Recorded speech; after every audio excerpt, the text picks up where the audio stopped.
Lots of Cubs news on Monday. We start with some sad news right after this.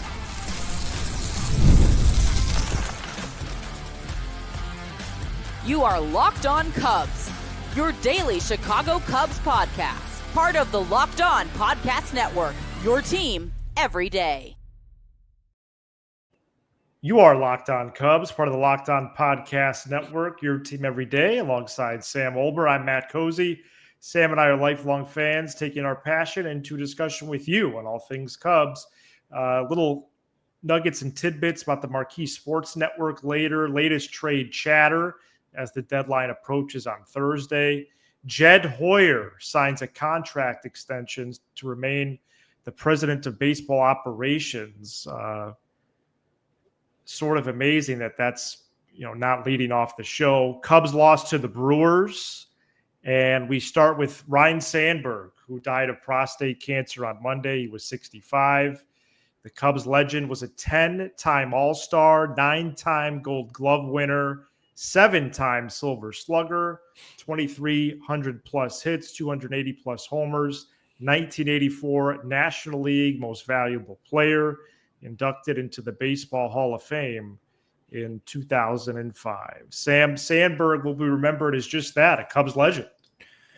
Yeah, it was, last week, I think when I was solo on Monday, I talked about him at the end because the weekend, that first weekend out of the All-Star break, it just didn't feel good news-wise. And you were hoping that something was going to turn or something was going to change. And I talked about on that show that this is, for the younger audience out there. And obviously Rhino played before our time. We started, late 90s, early 2000s. Yeah. But for the younger audience out there, this is a hero to a lot of people. This is as I put it on the show, a Mount Rushmore Cub. If you're going to do your list of the 4 greatest Cubs ever, Banks is a lock, obviously, and Sandberg's a lock. And then you could have the arguments about the other 2, and we're going to have our say and put Sosa in there, and Billy Williams, my dad would have, Fergie, whatever it is, but Sandberg's in there. And the level of his greatness, I thought about it a little bit, when we were playing the Yanks a few weeks ago, and at the end of the show, we did that mock Cubs-Yankees lineup, and Ryne Sandberg was the second baseman in a Cubs-Yankees combined team. And it's not really even a debate. That just shows you, he'd be the greatest Yankee second baseman that ever lived as well. So was tough. It was one of those situations. I was on my soapbox on Twitter during the game. And then once the news dropped, Matt, just felt like the game was secondary. Stopped tweeting, kind of moved on mentally from the game because, as you know, this stuff is, we do sports. We love sports. We talk about sports to get away from the realities of life, such as this. Yeah, Cubs for a Cure is this week. The Radiothon is on. It starts at 10 a.m. Thursday. Ryne Sandberg was live in studio with Danny Parkins last year to announce the remission of his cancer. Wow. And basically 11 months later, where the Radiothon falls this time around, he passed away. And there was definitely a finality last weekend, Sam, when Jed Hoyer was in the booth. Yeah. And unprompted spoke about Rhino for, I think, 2 or 3 minutes straight. Yep. And so that's when I personally came to grips with the fact that this was going to come soon, and it did. It was only days later. Here we are about 9 days later since Jed joined Boog and JD in the booth there. And that's it. So, yeah, very, very sad. Definitely a string of emotions throughout the day, game included. The news is almost hard to keep up with. It's really mostly chatter than anything else. Then the really big Jed news, which was legit, and now this, and we know Banks is Mr. Cub, but I think Sandberg in many ways modern Mr. Cub. Modern Mr. Cub. Yeah. Yeah, he really is Mr. Cub. Yeah, I mean, And which is good. There could be two of them, but I do think for that generation, he is up there with Jordan and Peyton, in what was quite an era for the Chicago sport landscape. yeah, and I mean, the numbers are one thing. I know people that are younger than us that love to dive into the stats. Guy was a 7+ WAR player, 1, 2, 3, 4 times. All the Gold Gloves, all the sluggers, but by all accounts, it was off the field. Yes, He just seemed like a spirit. Yeah, humble. Like an unaccepting superstar that in a way made him more loved. You know what I mean? And so, obviously, all this is just from what I've heard and what I've read about. He didn't play during my time, but I will say I am proud to say that we were at CubsCon and we got to see. Yeah, we saw him. His ovation there when he was introduced last. That was especially now. Something. It was a good first time I ever saw him in person. So. Yeah, that was only a couple of weeks before is when the cancer came back. He was still at that point, that early in the when it returned, he was still in good spirits, good shape. Sure. And then it escalated, over the last 6-7 months. But yeah, was really glad to see him, and he got the ovation that he needed to. I still remember Craig Counsell last June brought out the whole 26-man roster to Gallagher Way. Remember that? When the statue was unveiled. That was really, really cool of Counsell to do that. He didn't have to do that because they were prepping for a game there. And I remember as a kid, do you remember this, when he flirted with managing? Yes. I remember getting really excited about that. Yeah, I don't even think it was kid. I think it was like teen ages. Oh, teen? We were it was in the 2010s? I think that's if I because didn't he did something with the Phillies, right? Yeah, I know he was in their system as well. I know he surprised the Cubs at a few different spring trainings, including, I believe, at Sloan the last couple too. But yeah, he managed the Phillies.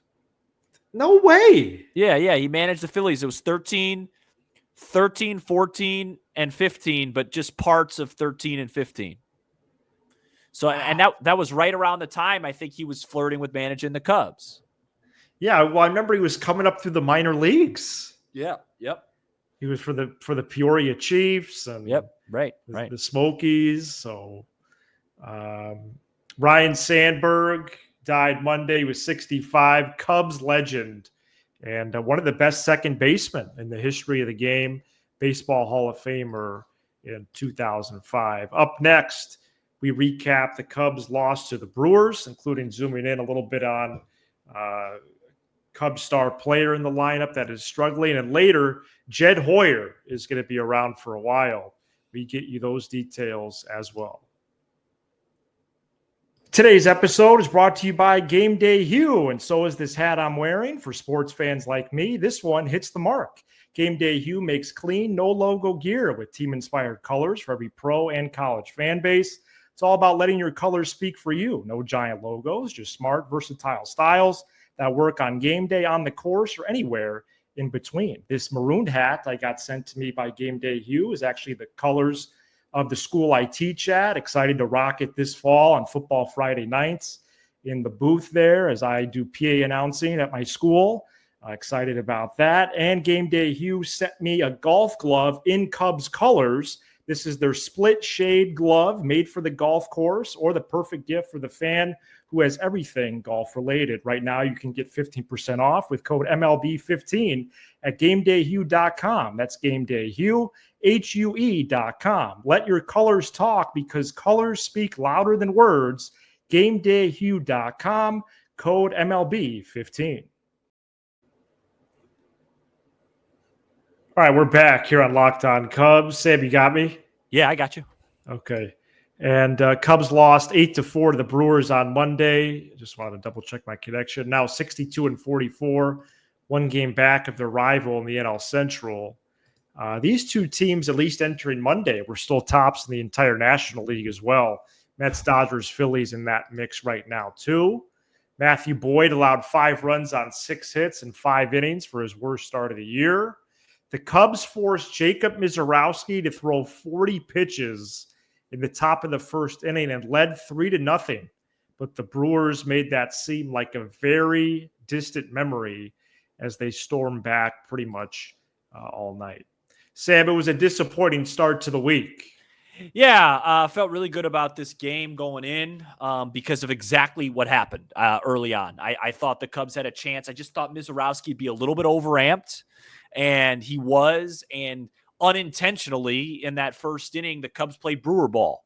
Just a little tapper back to the mound. Let's see if this kid makes a throw to first base. He couldn't do it. Walked guys, and you just felt that's what was probably going to be needed tonight.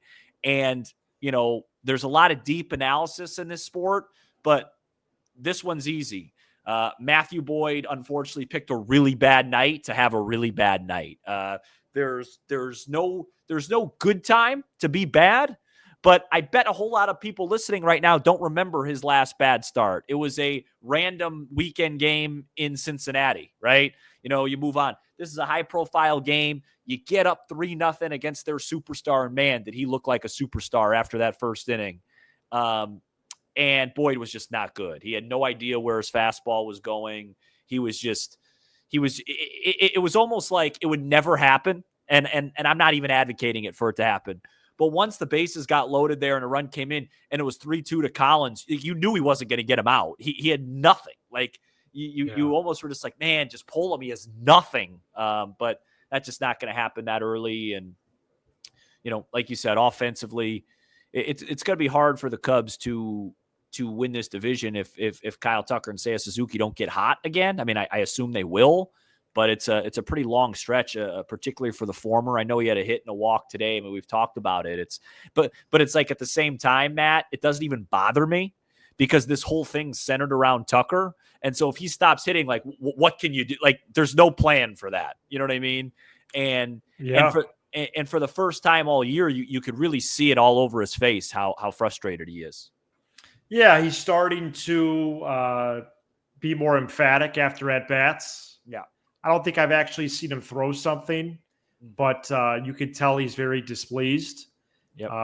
You could tell he's talking to himself more. There's been some shots of him in the dugout where he looks despondent. And just like we were curious about what his star would do to the pieces that were in place, now that he's here and he's struggling, it is not a reach to say that if this continues, you should absolutely expect them to finish in second place. Mm-hmm. This is a 25-plus game long slide now. It's not like he's 1 for 10, right? Or 3 for 30.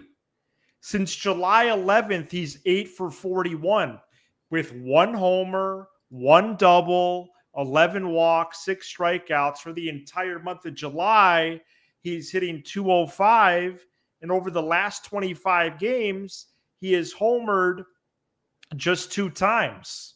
And so it's strong evidence to connect that, high on the list of reasons why the Cubs are 23-21 for almost, they're 500 for almost 2 months now. Since that Friday night in the Motor City when they lost to Skubal, actually put up a good fight, they're basically a 500 team. Mm-hmm. And a lot of that is because of Kyle Tucker.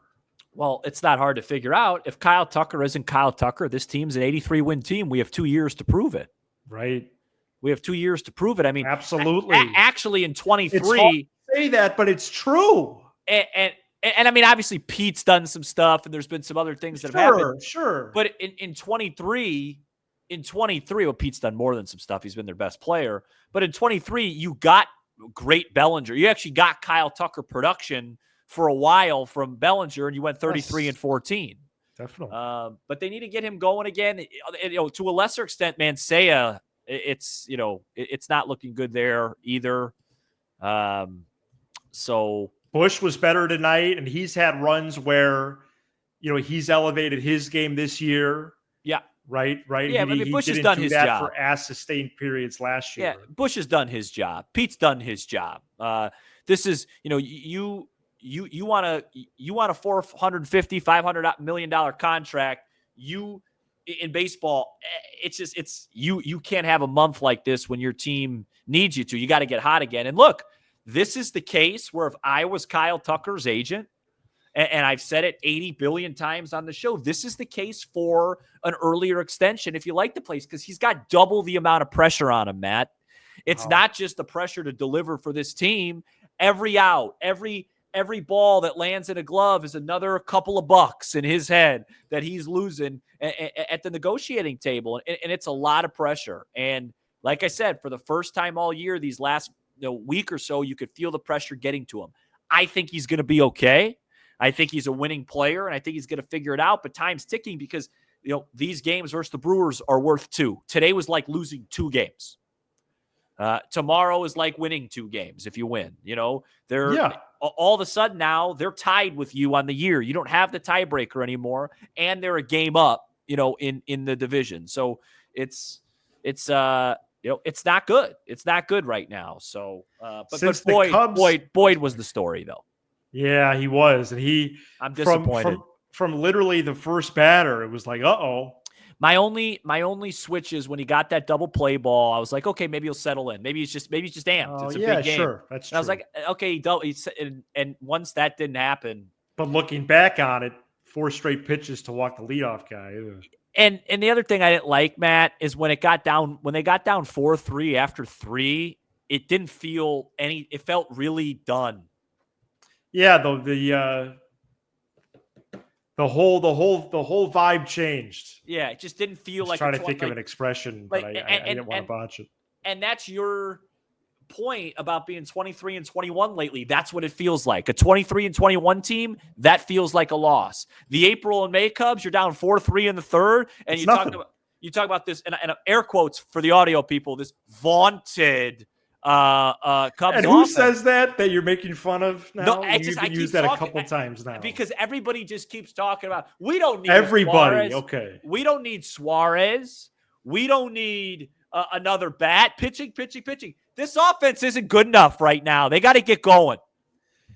Since the Cubs beat the Brewers last month, the Cubs are 17-16. The Brewers are 24-8. Wow. And that's the division right there, folks. Yeah. Now, the Cubs are only 1 game out, but that's it. And Tuesday is not a matchup that I'm simply enamored with. Okay, Colin Ray against Cary Grove alum Quinn Priester, who's been excellent with the Brewers. Brewers are only minus 120 right now on FanDuel, but what are we talking about here? Felt like they needed to win this game to win. It felt like we said they need to win Monday. I thought they were going to win the series, but I thought they were going to win Monday. Now you just can't get swept. Let me get to a couple marquee nuggets here before we get to Jed Hoyer, Sam. Sun-Times media columnist Jeff Agrest reported Monday that after this season, Comcast will move Marquee to their highest level of programming, the so-called upper tier, which will force Xfinity customers to pay another $20 a month if they want to continue watching Marquee. Marquee is already in their 6th year as the home of the Cubs. Hopefully they see the playoffs this year. I don't understand why it's so hard to get baseball games at a time where the sport actually has momentum and you continue to charge more for it. And it's not just Comcast. It's all over the place. By the way, Cubs have the 2nd highest year-to-year ratings increase in all of baseball. I could report that. I haven't seen that anywhere yet. And which makes sense because they're winning. Do you want to guess the number 1 increase? I do. Very mini trivia Tuesday. Cubs are number 2 in all baseball TV ratings increase. Who's number 1? The Detroit Tigers. That's correct. Wow. Tigers, FanDuel Sportsnet Detroit. They're in the top spot. Jed Hoyer was in the last year of a 5-year deal. On Monday, he signed another 5-year deal. We get to those details next. The Cubs and Jed Hoyer agreed to a multi-year extension on Monday for Hoyer to remain Cubs president of baseball operations. David Kaplan, ESPN 1000, his own YouTube presence, says the deal is for 5 years. Hoyer was operating in his final season up to this point, but the last 2 times he spoke, and I didn't remember if I said this on the show or just to you privately, but the last time or 2 he spoke publicly, I did feel like there was less anxiety surrounding him as he sat there. Wow. Hoyer has been what in an the observation. Cubs. Yeah, I thought so. Hoyer has been in the Cubs org since 2011. First as the GM with then President Theo Epstein. He's a Hall of Famer. And then he's run the team himself following the 2020 campaign. Owner Tom Ricketts released a statement, quote, Jed and his baseball operations staff have built a healthy player development organization and put an exciting playoff contending team on the field. We are looking forward to the rest of the season and to working with Jed for years to come, close quote. Was this a surprise to you in terms of timing or anything at all? Timing. Okay. I thought hours before the deadline. Hours. I thought they had a handshake agreement that said, hey, you make the playoffs this year or something, you're coming back, whatever. Right. I like to put on my conspiracy hat. Bill Simmons. Shout out to Bill Simmons for a second. Please. I think Jed and Tom both knew this was happening really soon.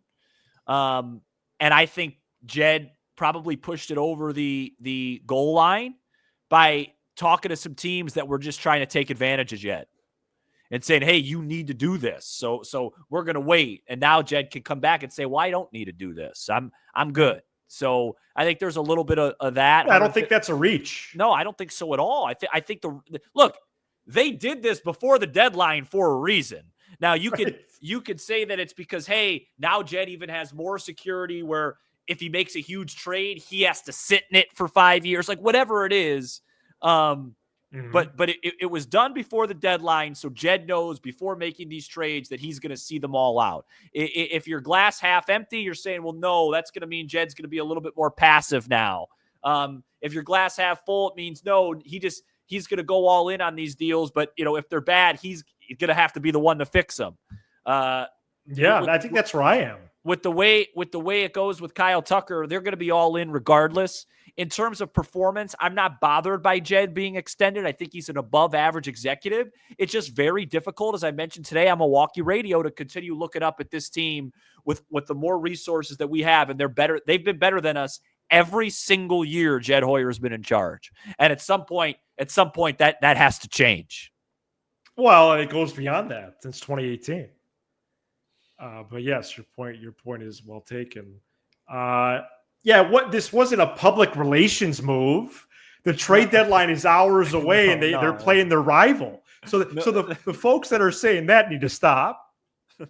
Not a public relations move, although I could see why you would say that given the history of this franchise recently. So you think no, I can't. So you're saying that they just know they're going to get swept in Milwaukee and they want to have some side news ready? I mean, why drop this hours before one of your biggest series of the year? Because it's trade deadline related, because he's on the phone.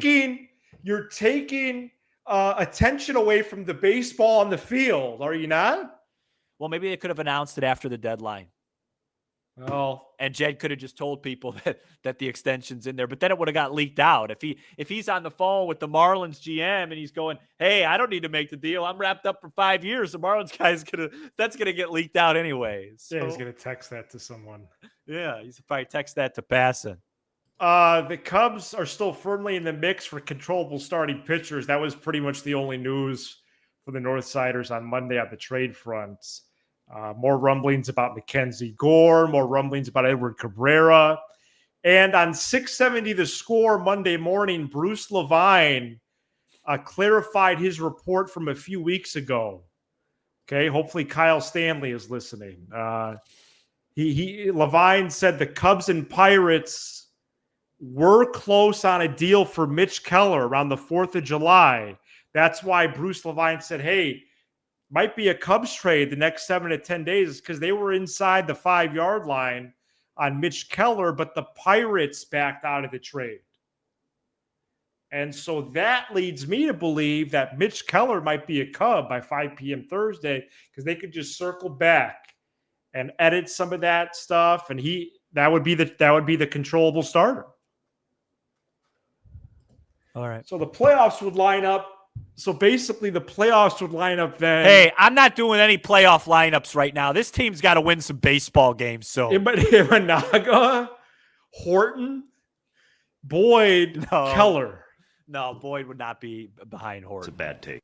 Unless it really, if it really spirals for him. I expect him to bounce back against Baltimore this weekend. Split there. No. Horton's not getting the ball game 2 unless he really shows. Well, he's shut out several of his last opponents. I know. And what has Imanaga done? He's tipping his pitches against a team 30 games under 500. Hey, they beat the Phillies tonight. Great. Cubs are small underdogs for Tuesday, and they'll be massive underdogs Wednesday. Imanaga and Peralta. So tough show tonight. You can't get swept.